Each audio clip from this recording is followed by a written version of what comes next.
Hello mga ka-farmers, good morning and welcome to my YouTube channel.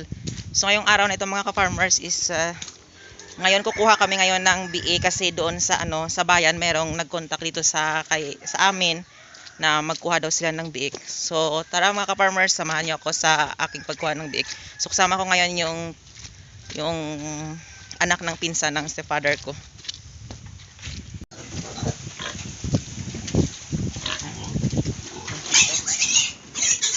Dik dik dik.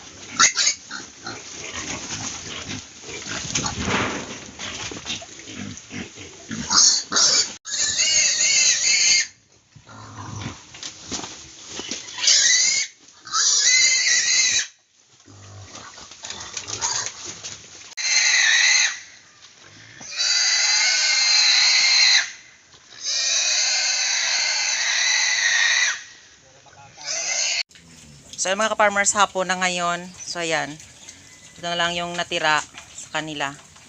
So kanina mga ka-farmers, nung nagpunta sila sa bayan at hinatid nila doon yung baboy na yon, is hindi pala yun biik, ililitsunin na yon mga ka-farmers, malaki na yon. So kanina sabi ko maliit, malaki na yon mga ka-farmers. So nagpunta sila doon sa bayan mga ka-farm. Ang sabi ng tao daw, yung pagbinta namin daw ng baboy na yon is mura daw, kasi dapat daw ko ng mga 10k or 7.5.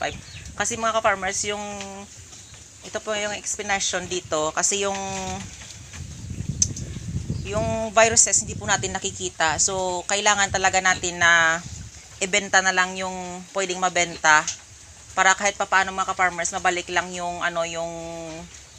kapital ng baboy, yung kapital at saka yung kaniyang yung pinapakain sa kanila. So ayan, para hindi tayo malugi. Okay lang yun yung yung paano ko yung tawag dito, yung sakripisyo ko na papakain sa kanila araw-araw. Yan din. Pero binabayaran din ako ni Tito. Pero yan lang yung sabi ko kay Tito, kahit mura, kahit papaano mga ka-farmers, is mag-ingat din tayo. 'Di ba? So ito ibebenta naman ito sa susunod. Ayan. So yung mga dito, yung mga maliit na ito is iwawalay ito mga ka-farmers. Doon ilagay sa kabila. Ayan, at saka hindi pa sila kasi na porga. Kaya pupurgahin pa itong tatlong ito na maliliit. So ayan yung isa, ayan oh. Hindi pa masyado na yung kanyang dumudugo pa yung sugat ng mga ka-farmers. Pero okay din, araw-araw rin riyan na ginagamot. Ayan. Sa mabilis din niyang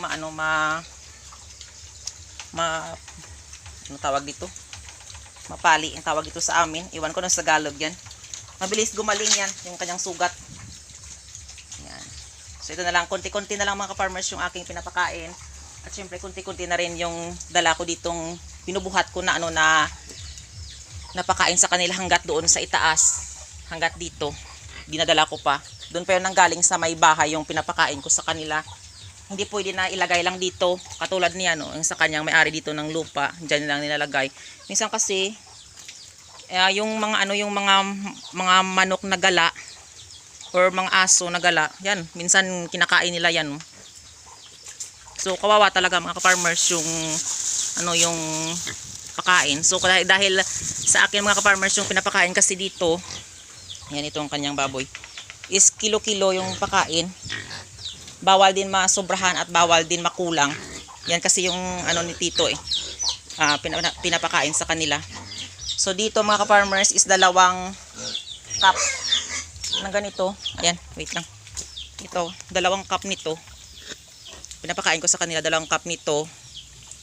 At saka 2 tawag ito, ang ipa ng mais. Pero minsan binabantayan ko din mga ka-farmers kasi baka hindi maubos, sayang lang din.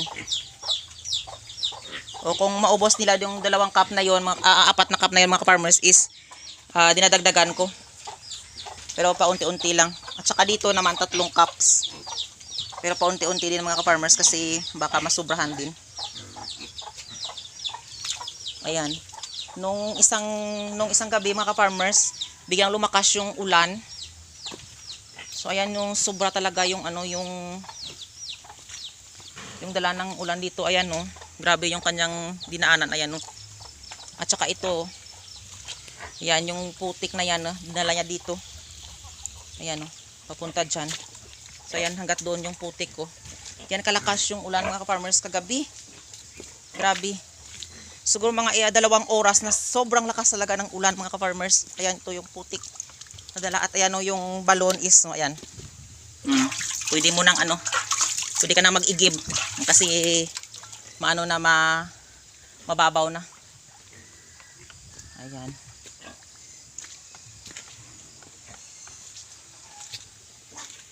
So ayan, ito yung kanyang dinaanan ng tubig. Ayan, oh. Sobrang lalim na ng dinaanan niya. Ayan. Ayan, ito. So kaya mga ka-farmers, dito hanggat dito yun ang tubig, oh. Ayan, hanggat dito yan, oh. Pero kaso kasi may lupa dito.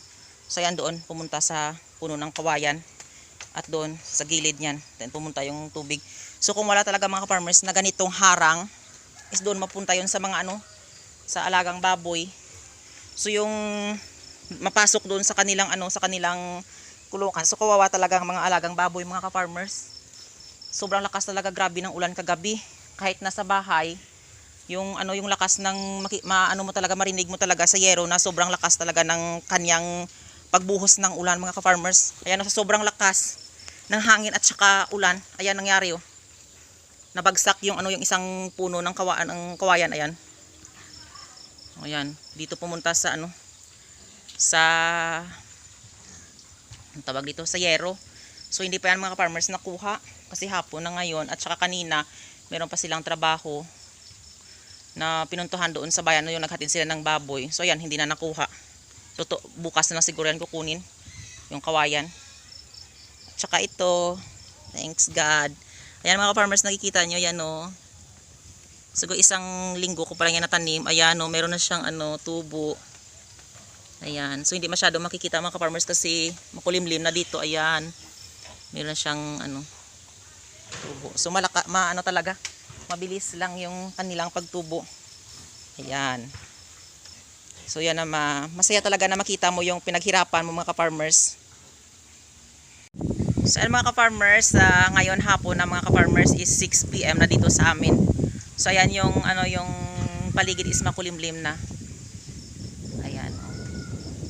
So ayan mga ka-farmers, hindi natin inaasahan na ano, na tawag dito na ano, yung presyo kasi ng baboy doon is sobra na talagang baba na talaga ng presyo ng baboy dito sa amin. 140 na lang yung live weight dito mga ka-farmers. Sobrang baba na talaga.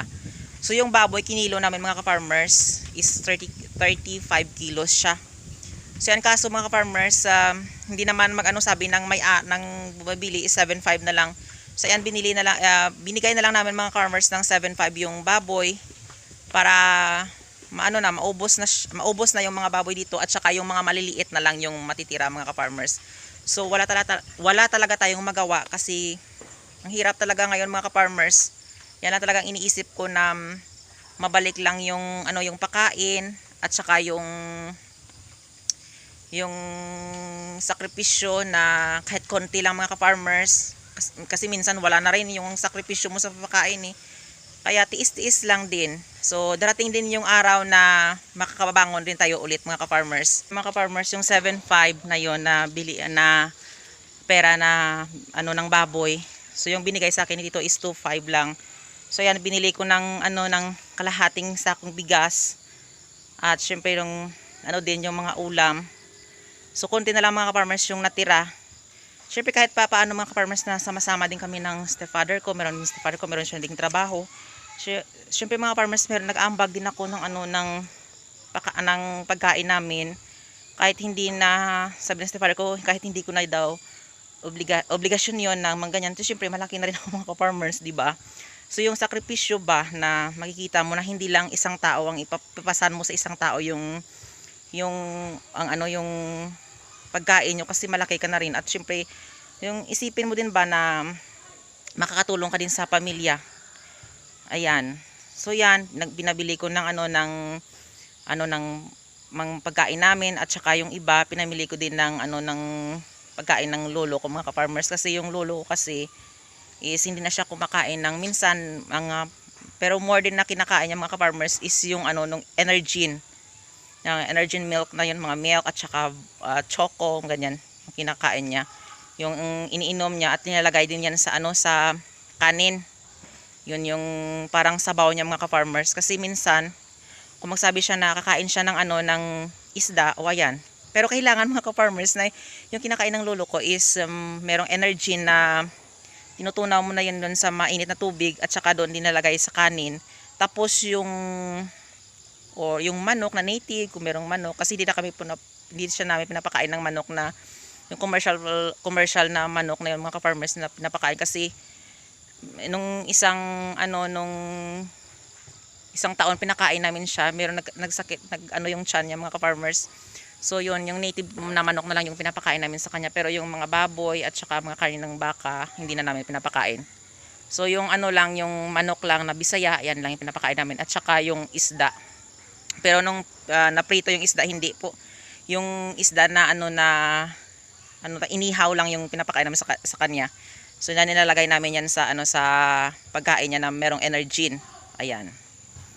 So ganyan talaga mga ka-farmers. So yung binili ko talaga sa lolo ko mga ka-farmers, okay lang, naisip ko kasi na okay lang na mawalan kami ng minsan ng ulam. Importante yung lolo ko kasi.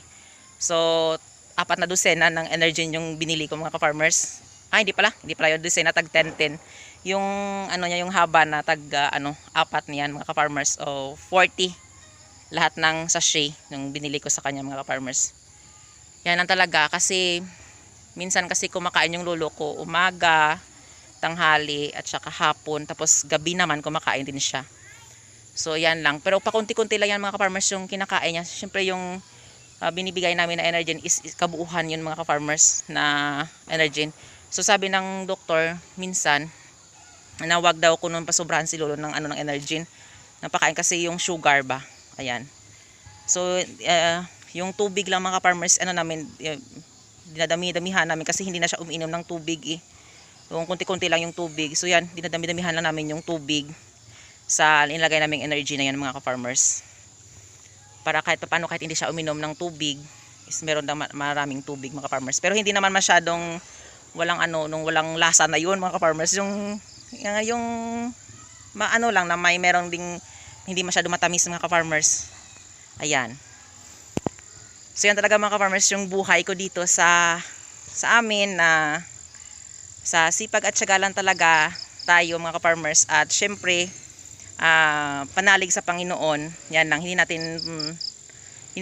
tayo mawala ng pag-asa. At syempre yung lahat ng mga problema natin is ipag sa Diyos na lang natin mga ka-farmers. Syempre mahirap din, makikita niyo masaya ako, pero syempre sa lahat ng mga ng mga problema ko na is pinapa sa Diyos na lang mga ka-farmers. So yan mga ka-farmers, hanggat dito na lang yung aking pagbablog. So ayan, 6:30 na, makulimlim na talaga. So maraming salamat sa walang sawang pagsusupport at panonood nyo sa aking YouTube channel. And don't forget to like, share, and subscribe to my YouTube channel. Happy farming mga ka-farmers!